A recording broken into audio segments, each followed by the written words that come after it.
satu organisasi. Tapi ke depan pasti perkembangannya itu tergantung daripada perkembangan nanti di lapangan seperti apa. Gitu. Kalau ada nanti coba itu menguntungkan, kita bisa akan coba untuk bekerjasama dengan beberapa organisasi. Tapi kalau dengan UMKM pasti kita akan khususnya per kabupaten undang mereka untuk kita kasih edukasi lebih banyak ke sana. Itu ada nama terus Pak. Gitu.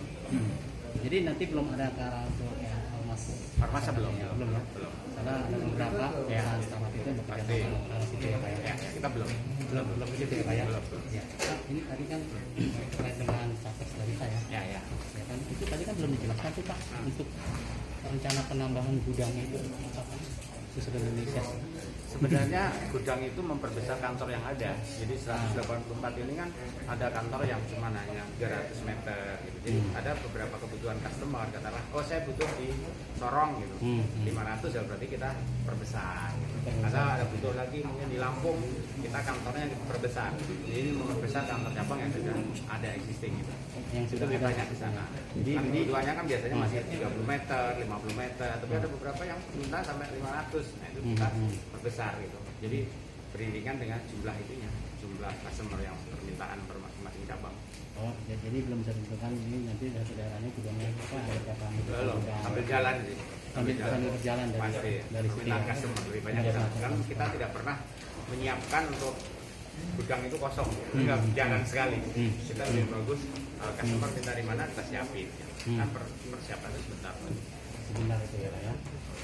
Pak, terkait PT SAP ini Pak, kalau untuk ke depan karena kan sifatnya untuk public expose kali ini insidental Pak, dan juga berdasarkan rilis dan keterangan yang tadi saya lihat juga itu positioningnya akan memperluas pasar Pak. Nah kira-kira untuk ke depan dengan persaingan dalam hal penghantaran, terutama PT Satria Antaran Prima ini juga udah termasuk PT yang well known dan juga udah terlisting di BEI. Apa sih Pak strategi blueprint strategi ke depan? Karena sejatinya perusahaan apapun itu kalau when the company didn't establish themselves, didn't compete with others, they will down. Maksudnya mereka akan tertinggal dengan kompetitornya.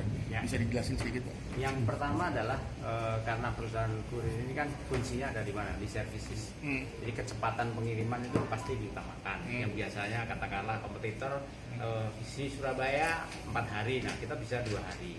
Itu otomatis sih pembeli barang atau customer kan akan puas.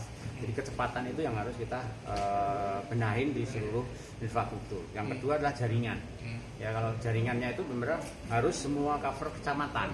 Nah kebetulan SAP sudah bisa mengcover tersebut. Ya, terus yang ketiga kalau kita bicara dengan UMKM, COD adalah yang tadi settlement pembayaran. Kompetitornya itu kan rata-rata kan masih 1 minggu sekali. Nah kita bisa 1 minggu 3 kali. Secara otomatis customer maupun UMKM kan jauh lebih senang terhadap kurir yang bisa melakukan itu semua. Itu tuh strateginya seperti itu. Ambil semua sama. Yang keempat adalah sebenarnya promosi. Jadi selama promosinya besar-besaran, saya yakin mereka akan lebih banyak kenal.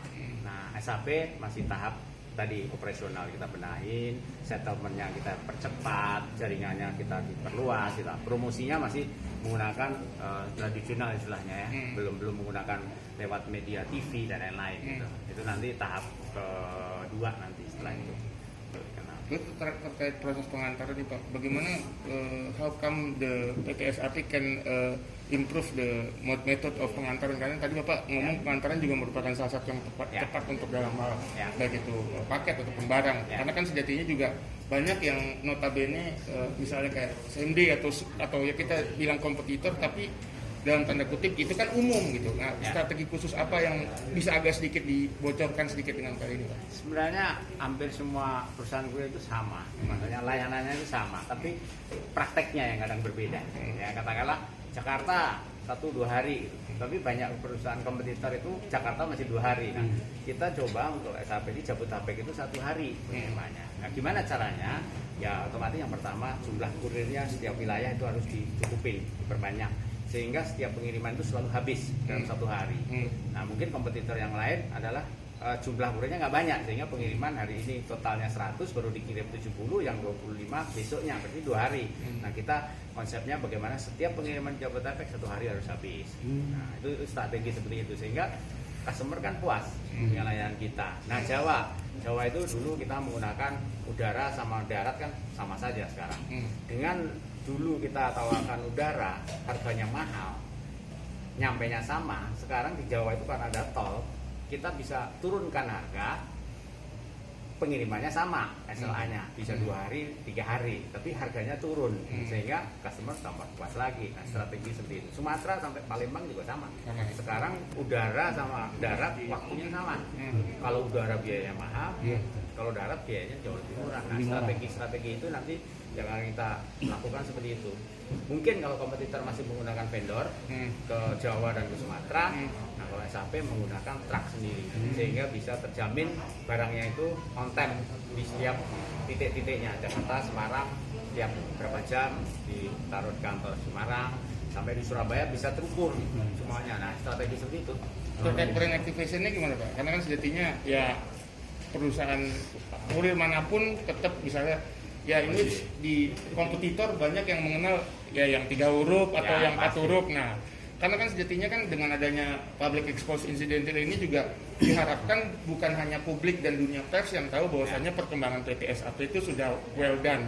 Tapi kan sejatinya when a company needs to compete with others, they should know whether the competitor is ready, nor the brand activation, nor the readiness of effectiveness of their kinerja.